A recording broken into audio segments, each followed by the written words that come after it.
झीओं पाई खुशी खबर प्रत्येक 5,000 टंका देवे सरकार। ग्रामांचल झीओं एक गुरुत्वपूर्ण योजना कार्यकारी करिसेंती। ए योजनार लाभ गाँवर प्रत्येक झीओं को मिलवाक जाउछि।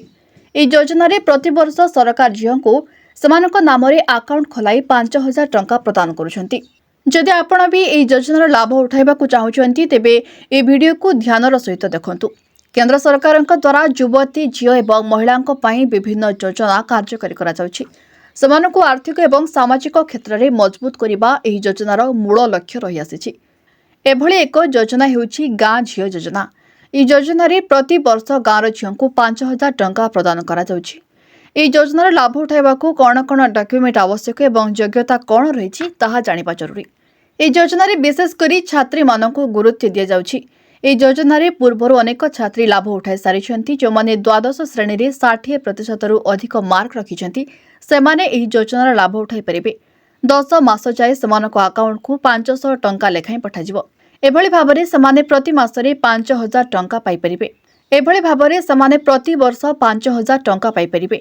ग्रामांचल झीओं को आत्मनिर्भर करने एही योजनार मूल उद्देश्य बोली कहिसेंती मुख्यमंत्री। झीओं शिक्षा प्रति आग्रह सृष्टि करने को यह योजना एक अभियान साब्यस्त हेबो बोली मुख्यमंत्री आशा प्रकाश करिसेंती।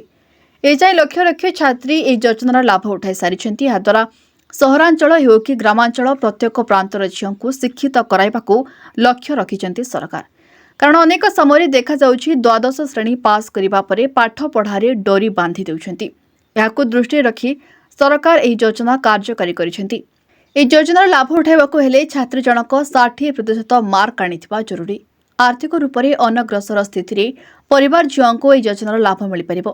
तेबे सबु वर्गर छात्रींक पई एही योजना उद्दिष्ट योजना रे शामिल हेबाकू आधार कार्ड, जाति प्रमाणपत्र, 10म श्रेणी मार्कशीट, ठिकाना प्रमाणपत्र, college I card, email ID सहित मोबाइल नंबर आवश्यकता रही। ता सहित पान कार्ड एवं बैंक पासबुक मध्य बाध्यतामूलक करिसेंती शिवराज सिंह चौहान।